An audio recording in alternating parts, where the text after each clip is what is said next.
কবিতাৰ শিৰোনাম এটি সপোন।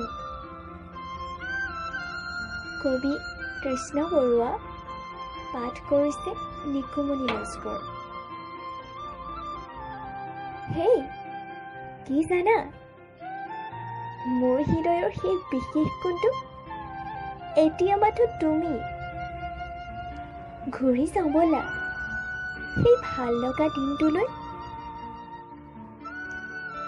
যিদিনা তোমাৰ সৈতে মোৰ প্ৰথম সাক্ষাৎ হৈছিল। এটি ভাল লগা হেঙুলী আবেলি, পশ্চিমৰ নীলা আকাশত অস্ত যাব ধৰা সেই ৰান্ধনী বেলি। আৰু কি, তুমি আৰু মই দুয়োজনে হেৰাই যাব খুজিছো সেই নীলিম আকাশত। জানা, যেতিয়া এই মধুৰ ক্ষণৰ স্মৃতিবোৰ ভাহি উঠে, মনৰ মাজত এক বুজাব নোৱাৰা শিহৰণ। কি যে ধুনীয়া ক্ষণৰ মধুময় স্মৃতি। আজি সপোনেও যেন তোমাৰ নামত পোখা মেলিছে।